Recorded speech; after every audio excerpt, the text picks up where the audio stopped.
Kommineni Srinivas sir అరెస్ట్ని జర్నలిస్టులు లోకమంతా ఖండిస్తుంది. కృష్ణన్రాజు చేసినటువంటి వ్యాఖ్యల్ని సాక్షి మీడియా పూర్తిగా ఖండించింది. ఆయన వ్యాఖ్యలకు ఎలాంటి సంబంధం లేదంటూ కూడా చెప్పింది.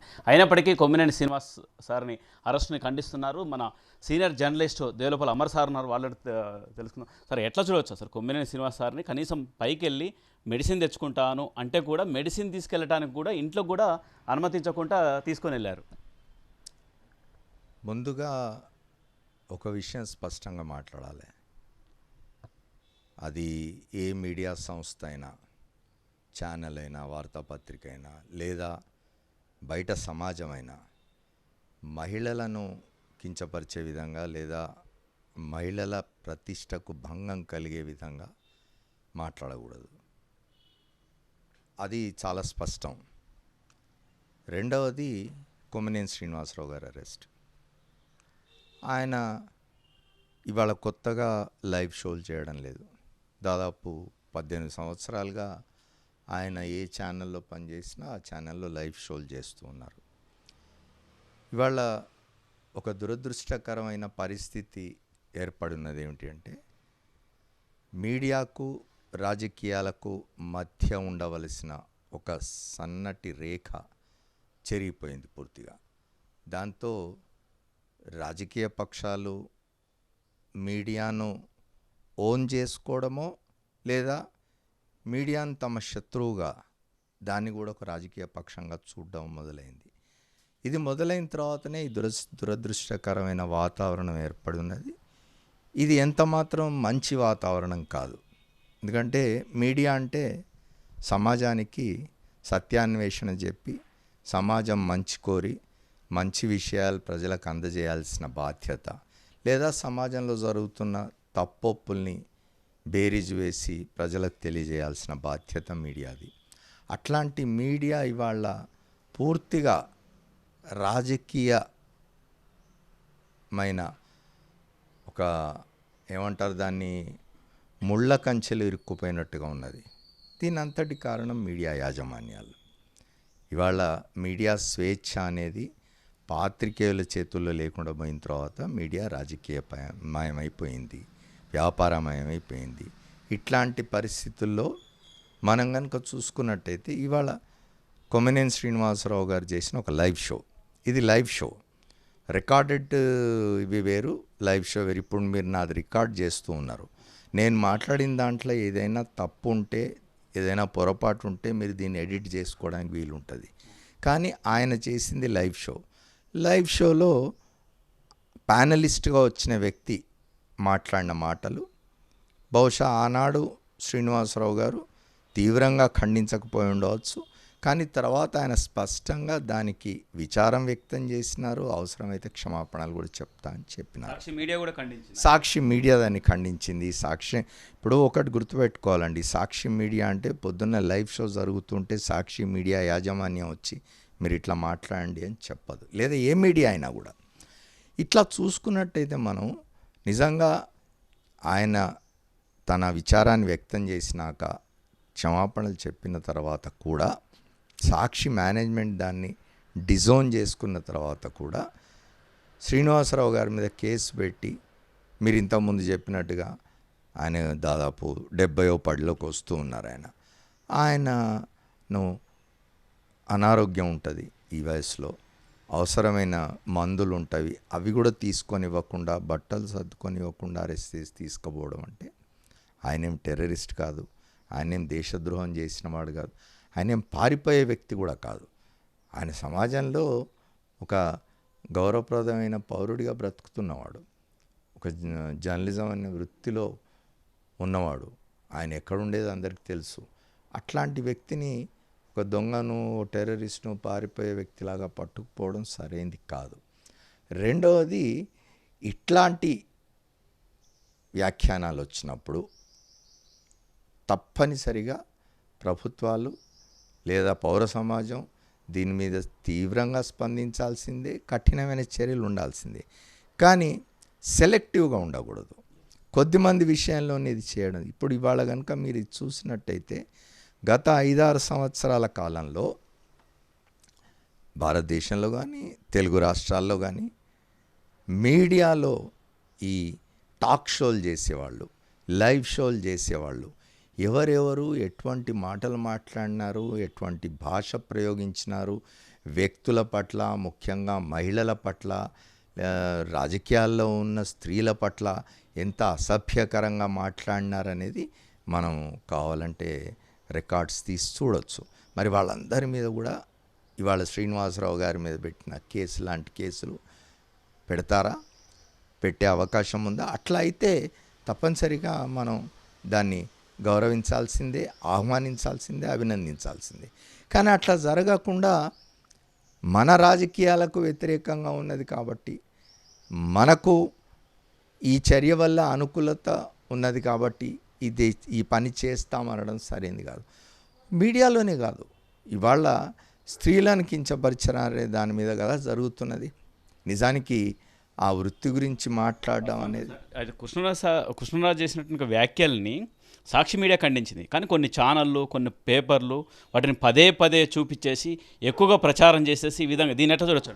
నేను అంటున్నది అదే. ఇప్పుడు ఇదొక్కటే కాదు, అనేక సందర్భాల్లో స్త్రీలను ఉద్దేశించి అసభ్యకరంగా మాట్లాడుతున్న ఛానళ్ళు, లైవ్ షోలు జరిగినవి గతంలో. వాటన్నిటి మీద కూడా ఇట్లాంటి చర్యలు తీసుకుంటే తప్పనిసరిగా ప్రభుత్వం చేస్తున్నది మంచి పని, దాన్ని ఆహ్వానించాల్సిందే.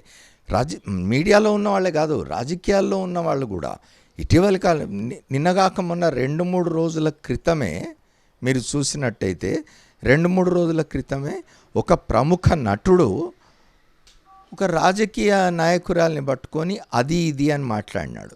అంటే ఆ రాజకీయ నాయకురాలు ప్రతిపక్షంలో ఉన్నది కాబట్టి ఆమె గురించి అట్లా మాట్లాడితే పట్టించుకోవాల్సిన అవసరం లేదనుకుంటున్నారా? ఆయన మీద కూడా కేసు పెట్టాలి. ఇవాళ కొమ్మినేని శ్రీనివాసరావు గారు తన అనని మాటలు, తన షోలో ఎవరో మాట్లాడిన మాటలకి ఇవాళ ఆయన మీద కేసు పెట్టి ఆయన జైలుకు పంపుతూ ఉన్నప్పుడు, జైలుకు పంపుతారేమో నాకు తెలియదు, అక్కడ ఏం జరుగుతుందో, ఆయన అరెస్ట్ చేసి తీసుకుపోయినారు ఇంతకుముందే. అట్లాంటిది సరే, వయసుతో ప్రమేయం లేదండి. నేరం జరిగితే వయసు, ఎంత వయసు అయినా ఏమైనా కూడా చర్యలు ఉంటాయి. దాని గురించి నేను మాట్లాడదలుచుకోలేదు. ఆయన వయసు కానీ ఆయన అనుభవం గురించి కానీ మాట్లాడదలుచుకోలేదు. నేను అంటున్నది ఏమిటి అంటే, ఆయన మీద వాళ్ళు ఎటువంటి చర్యలకైతే పూనుకున్నారో 3 రోజుల క్రితం ఒక ప్రముఖ నటుడు మాట్లాడిన దాని మీద ఆ చర్యలు ఉండాలి. ఆయనే కాదు, అంతకుముందు ఒక రాజకీయ నాయకుడు వివిధ సందర్భాల్లో మహిళలను ఉద్దేశించి ఎంత నీచమైన మాటలు వేదికల మీద మాట్లాడినారు. ఆయన రాజకీయ నాయకుడే కాదు, ప్రముఖ సినీ నటుడు కూడా. ఆయన ఇవాళ ఆంధ్రప్రదేశ్లో అధికారంలో ఉన్న పక్షానికి, ఒక శాసనసభకు, నియోజకవర్గానికి ప్రాతినిధ్యం వహిస్తున్న వ్యక్తి. అట్లాంటి వాళ్ళు చాలామంది చాలా మాట్లాడినారు. వాటన్నిటి మీద కూడా ఇట్లాంటి చర్యలే ఉంటే, సమానమైన ట్రీట్మెంటే కనుక ఉంటే ఎవరేమైనా హర్షించవచ్చు. కానీ ఇట్లాంటివి జరిగినప్పుడు ఏమవుతుందంటే, ఇది ఏదో ప్రతీకార చర్యగా కనిపిస్తుంది.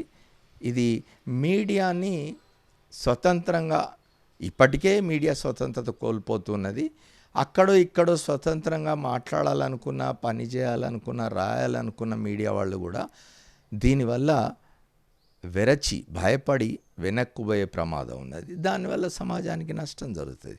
మీడియా స్వతంత్రంగా ఉండి, మీడియా నిర్భయంగా మాట్లాడగలిగినప్పుడే సమాజానికి మంచి జరుగుతుంది. అట్లా కాకుండా మీడియా రాజకీయ పక్షాలకు అనుసరణల్లో, అధికార పక్షాలకు అనుసరణల్లో మాత్రమే ఉండాలి, వ్యతిరేకంగా ఏ మాట మాట్లాడకూడదు అనేది సరైనది కాదు. కూడా ఎన్నో డిబేట్లలో పార్టిసిపేట్ చేశారు, ఇట్లాంటి లైవ్ డిబేట్లలో. లైవ్లో కొంతమంది ఈ విధంగా వ్యాఖ్యలు చేస్తుంటారు. అవే సాధ్యమేనా? అంటే లైవ్ డిబేట్లకు ఈ విధంగా కేసులు పెట్టడం?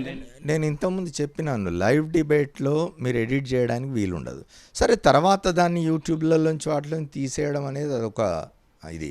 ఈ మధ్యనే తెలంగాణలో జరిగింది చూసినాం మనం. ఒక రికార్డెడ్ ఇది ప్రోగ్రాంలోంచి అభ్యంతరకరమైన మాటల్ని తొలగించకుండా దాన్ని ప్రసారం చేసినందుకు దానికి సంబంధించిన జర్నలిస్టులు 2 అరెస్ట్ అయ్యి జైలుకు పోయినారు. అప్పుడు మనం చెప్పినాం, ఇది రికార్డెడ్, ఇది మీరు తొలగించి ఉండవలసింది, తొలగించలేదని. ఇప్పుడు ఇక్కడ అవకాశం లేదు. అయిన తర్వాత కొమ్మినేని శ్రీనివాసరావు మళ్ళీ అదే షోలో దానికి సంబంధించి ఈరోజు ఉదయం కూడా మాట్లాడినట్టున్నారు ఆయన. నేను ఏనాడు మహిళల్ని కించపరిచే విధంగా వివరించలేదు, మాట్లాడలేదు, మాట్లాడను కూడా, నా తత్వం అది కాదు ఆయన అంత స్పష్టంగా చెప్పిన తర్వాత కూడా ఆయన మీద ఇట్లాంటి కేసులో, అంటే ఇక్కడ ఏమవుతుందంటే, ఇది అధికారంలో ఉన్న పక్షానికి వ్యతిరేకంగా ఉన్న మీడియా సంస్థలో ఆయన పనిచేస్తున్నాడు కాబట్టి ఈ చర్య జరిగింది అని అనుకునేందుకు ఆస్కారం కలిగించే విధంగా ఇవాళ పోలీస్ చర్యలు ఉన్నవి. పోలీసులు చేయగలిగింది ఏం లేదు. ఎవరో పెట్టిన కేసు ఎఫ్ఐఆర్ కట్టినారు, దాని ప్రకారం ప్రొసీజర్ ఫాలో అయ్యి చేస్తూ ఉండవచ్చు. కానీ ఇది సరైంది కాదు అని మాత్రం చెప్పగలను. తప్పనిసరిగా జర్నలిస్టులు అందరూ దీన్ని ఖండించాలి. రెండవది ఒక్క మాట చెప్పాలి, ఇదంతా జరుగుతున్న క్రమంలో రాష్ట్ర వ్యాప్తంగా ఇప్పుడే నేను శ్రీకాకుళం నుంచో మిత్రుడు పంపించినాడు, శ్రీకాకుళంలో సాక్షి కార్యాలయాన్ని ధ్వంసం చేసినారు పూర్తిగా. ఆ తర్వాత విజయవాడలో సాక్షి కార్యాలయం మీదకి కూడా దాడికి పోయినారు. రాష్ట్రంలోని పలు ప్రాంతాల్లో సాక్షి కార్యాలయాల మీదకి దాడికి పోతున్నారు. మీడియా కార్యాలయాల మీదకి ఎవరైనా సరే, ఏ రాజకీయ పక్షమైనా, ఎవరు అధికారంలో ఉన్నా, ఎవరు ప్రతిపక్షంలో ఉన్నా, మీడియా కార్యాలయాల మీదకి రాజకీయ ప్రేరేపిత దాడులు అనేవి ఎంత మాత్రం సరైంది కాదు. దాన్ని అందరూ ఖండించాల్సిందే. సాక్షి బోర్డులను కూడా తొలగించేసి కిందేసి తొక్కుతున్నారు. అంటే అది కొంతమంది సాక్షి కార్యాలయాల మీద దాడి అంటే అవన్నీ వస్తాయి. దాడి అనేది సమర్థనీయం కాదు. భౌతిక దాడులు అనేవి ఎప్పుడు కూడా మీడియా మీద, ముఖ్యంగా ఎవరి మీద భౌతిక దాడులు చేయకూడదు. హింస అనే దాన్ని మనం వ్యతిరేకించే సమాజంలో ఉన్నాం, ప్రజాస్వామ్య సమాజంలో ఉన్నాం. మీడియా మీద ఇటువంటి భౌతిక దాడులు అది ఏ కారణం చేతనైనా చెప్తూ ఉండవచ్చు, వాళ్ళు ఇది రాజకీయ ప్రేరేపితం కాదు, మహిళలు తామంతట తాము పూనుకొని చేసినారని. కానీ శాంతి భద్రతల వ్యవస్థ ఉన్నది, దీన్ని అరికట్టాలా, దీన్ని ఆపాలా. సాక్షి మీడియా కార్యాలయాల మీద దాడులు జరగడానికి ఖండిస్తున్నాను. ఈ దాడులను నిరోధించడానికి ఆంధ్రప్రదేశ్ పోలీసులు చర్యలు తీసుకోవాలని చెప్పి కూడా విజ్ఞప్తి చేస్తున్నాను. మీతో పాటు సమకాలీన జర్నలిస్టు కొమ్మినేని శ్రీనివాసరావు, వారి వ్యక్తిత్వం ఎలాంటిది మీకు? ఇప్పుడు మేము చాలా కాలంగా అందరం జర్నలిస్టులుగా పనిచేస్తున్నాం. వివిధ యాజమాన్యాల కింద పనిచేస్తాం. యాజమాన్యాలకు ఉండే ఎడిటోరియల్ విధానాలకు అనుకూలంగా పనిచేస్తాం. కొంత మా స్వతంత్రతను ప్రదర్శించే ప్రయత్నం చేస్తాం. వీలైన దగ్గర, అవకాశం దొరికిన దగ్గర స్వతంత్రంగా వివరించి కొంత మేము చేస్తున్న షోలకు కానీ, మేము చేస్తున్న డిబేట్లకు కానీ, మేము రాస్తున్న రాతలకు కానీ కొంత విశ్వసనీయత రావడానికి ప్రయత్నం చేస్తాం. ఎందుకంటే జర్నలిస్టులకు ప్రధానంగా నిలిచేది విశ్వసనీయత లేనినాడు జర్నలిస్టులు ఇదైపోతారు. కాబట్టి ఎవరైనా చేసింది మా విధి నిర్వహణలో భాగంగా జరుగుతున్నదే ఇది. ఆయన కూడా దాదాపు 50 సంవత్సరాల దగ్గర పడుతున్నట్టుంది. ఆయన కూడా ఈ వృత్తిలోకి వచ్చి అనేకమైన వ్యాసాలు రాసినారు. ఆయన అనేకమైన డిబేట్లలో పాల్గొన్నారు, తాను డిబేట్లు కండక్ట్ చేసినారు. కాబట్టి ఆయన ఒక సీనియర్ జర్నలిస్ట్. ఆ కోణంలోంచి కూడా ప్రభుత్వం ఆలోచిస్తే బాగుంటుందని చెప్పి కోరుతున్నాను నేను. Thank you sir. ఇది Amar sir, senior journalist Devulapalli Amar sir చెప్పేది. సాక్షి మీడియాపై చేసినట్టుగా దాడుల్ని ఖండిస్తున్నారు. అలా చేయకూడదు, ఎవరైనా కానీ మీడియా సంస్థల జోలికి వెళ్ళకూడదని చెప్తున్నారు. అంతేకాకుండా లైవ్ డిబేట్లో జరిగినప్పుడు ఇలాంటి కొన్ని జరుగుతుంటే వాటిని వ్యాఖ్యానించేట విషయంతో పాటు గతంలో జరిగినట్టుగా డిబేట్లు ఇప్పుడు ప్రభుత్వంలో ఉన్నటువంటి వాళ్ళు చేసేటట్టుగా వ్యాఖ్యలను కూడా ఒకే విధంగా చూసి అదేవిధంగా న్యాయం చేస్తే బాగుండేదన్న అభిప్రాయం వ్యక్తం చేస్తున్నారు senior journalist Devulapalli Amar sir. Kaviprasanna చంద్తో రవిచంద్ర, సాక్షి టీవీ, హైదరాబాద్.